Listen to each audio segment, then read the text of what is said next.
What would you do if the very person who gave you life tried to destroy the one you built? I thought I was bringing my mom and brother from Brazil to the US for the trip of a lifetime. Comfort, love, family reunion. But instead, my mother walked into my home carrying betrayal, manipulation, and venom. She tried to sabotage my marriage, steal my brother's love from me, and almost broke me completely. But here's the thing about betrayal. Karma always finds its way back, and when it came for her, it was brutal. If you've ever been betrayed by someone you trusted more than anything, hit that like button. And if you believe in karma, then subscribe, because today's story is living proof that what you put out into the world always comes back around. I live in the US. My mom and my little brother, he's 15, live back in Brazil. I hadn't seen them in a year, and I wanted this visit to be special. So I did everything. I bought them business class tickets so they'd feel comfortable, cared for, even spoiled. I made sure everything at home was ready, from the guest room to the food they liked, because I wanted them to feel love, especially my brother. He's so young, and I've always felt like his second parent. More like his older sister-mother combo than just a sister. I wanted to reconnect, laugh, spend time, rebuild that bond we missed because of distance. But the second they arrived, I knew something was off. My mom wasn't warm, she wasn't happy, she wasn't even neutral. She was cold, critical, and sharp, like she was carrying invisible knives in her words. She made little digs, passive-aggressive comments that felt like poison disguised as jokes. Things like, "You could have married better," or mocking me for cooking and keeping my house in order, as if caring for my own home was something to laugh at. This, from a woman who lives in Brazil with maids, a driver, and who is supported financially by me more often than she admits. It only got worse. We had planned a weekend trip to Big Sur. Beautiful, peaceful, supposed to be a memory-making getaway. And that's when my mom crossed a line I never thought she'd even think about. She messaged my husband privately, asked him to meet her alone. Thankfully, my husband showed me right away. He said, "I'm not entertaining this. This isn't right." But the next morning when I was upstairs, she cornered him anyway. My husband texted me in real time. "She's trying to talk to me alone. I don't want this." By the time I came down to breakfast, it was already too late. She had tried. She started bringing up old personal things I did over 6 years ago. Things my husband already knew about. Things that were forgiven, part of our past, not our present.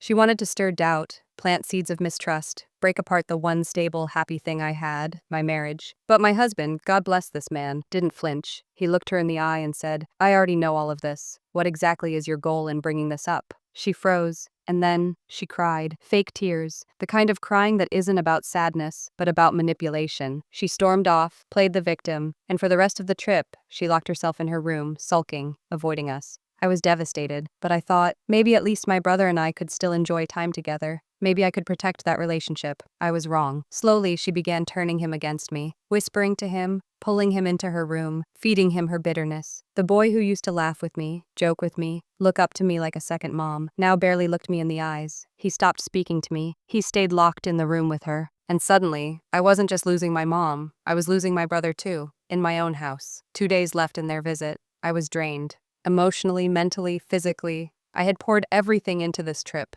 Money, energy, love. And what I got back was silence, manipulation, betrayal. I lay awake at night asking myself, why would a mother do this? Why would she try to sabotage the one thing that made me happy? Why would she steal my brother away from me emotionally? But then I realized something. This wasn't about me. This was about control, about her need to dominate, to manipulate, to never let me feel free or happy without her hand in the mix. And that was the night I made my decision. I couldn't change her. I couldn't save my brother in that moment, but I could take back my power. When the trip ended, I drove them to the airport, and you know what? I didn't cry. I didn't beg. I didn't chase after my brother. I let them leave. And from that day forward, I cut off the financial support. No more sending money every month. No more helping when she wanted luxuries. For the first time in her life, she had to live within her own means. No driver, no extras, just reality. And my brother? At first, he was distant, cold. But kids grow up, kids learn, and slowly he started seeing through her. He reached out, he texted, he called. It wasn't instant, it wasn't a movie-perfect reunion, but the cracks in her manipulation began to show. Because here's the truth about people like her. They can only control others as long as they're being fed with money, attention, or submission. Take that away, and their empire of control crumbles. The sweetest revenge wasn't yelling at her. It wasn't some dramatic showdown.